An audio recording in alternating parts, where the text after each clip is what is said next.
The capital of Mauritius is Port Louis, and it is the seat of government. The cabinet ministers and others in high positions do not act as if they were born to the grace. They are just like ordinary people one bumps into in an airport lounge or in a hotel lobby. So here the writer is telling that the capital city of Mauritius is the seat of government. This means all the government activities like whichever courts, judiciary, everything is in Port Louis only. And here the ministers do not act like they were born to get this position. They just behave like a common man. They are unassuming, accessible, communicative. The writer is telling that we cannot assume that he is a minister or he is a president and all. They are very easily, they converse very good, in a very good way. The conversation which they have with common people is also too good. And above all, go about with a protective shield of hangers and security meant to repel casual approaches. So, they go about without a protective shield of hangers on and security meant to repel casual approaches. I am shown a modest looking flat in a busy street line with shops and crawling traffic. So he spoke about the ministers that they do not want high security forces around them. If 2-3 security men are around the minister, that's enough for the minister. And now he's talking about the place where he lived.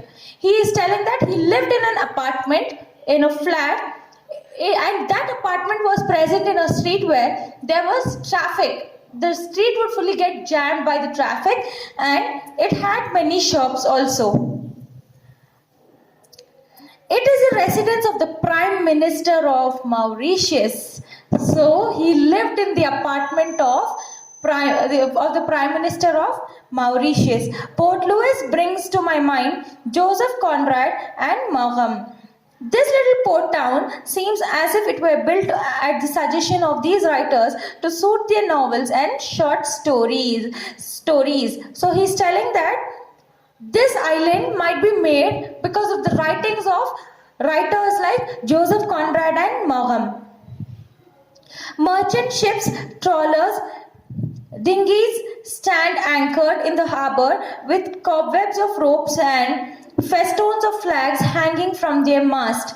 Grimy sailors and dockhands in seamen's caps lounge on oil drums and packing cases or lean against bleak warehouse walls smoking pipes. Sugarcane fields like a carpet of green cover the island on all sides as far as the eye can see up to the foot of the distant blue mountains that ring the island, a volcanic happening of geological ages. These mountains do not have the traditional monotonous pyramidal shapes.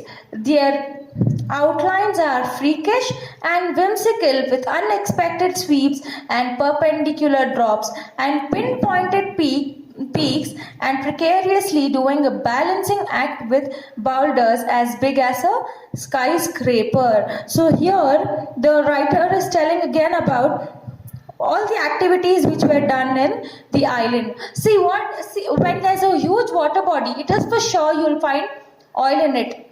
And in India, we are not famous for our oils. We are rather famous for spices. So here also, when you go to the Arab countries like Iran, Iraq, Saudi Arabia, they are very famous for their oils.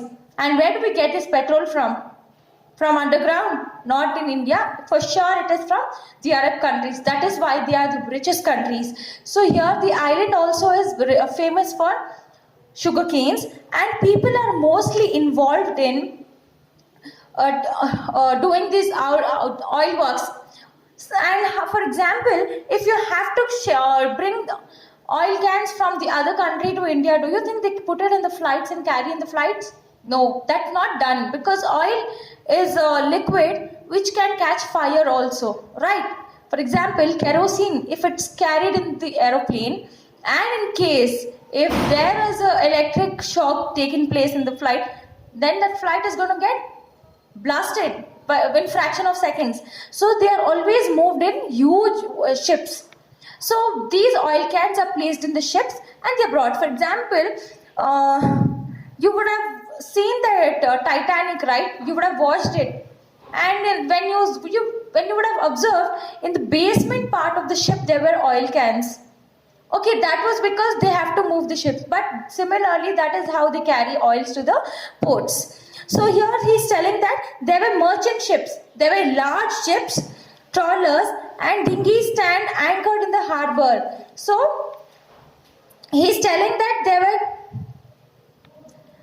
huge ships with people around it working on doing the work. See, when you work in the ports, when you work at ports, very first thing is they'll take you in the ships only, because they bring everything in the ship, and from that ship it is taken out and brought to the land. It is not an easy work. So he's telling the people worked hard, and moreover, grimy sailors and dockhands in seamen's caps lounge on oil drums, and packing cases or lean against bleak warehouse walls smoking pipes. So he is telling that people, when they cannot do everything at once, what they do is they make the drums lie against the wall. You lean in the class or on your friend's back, or on with the help of your bag.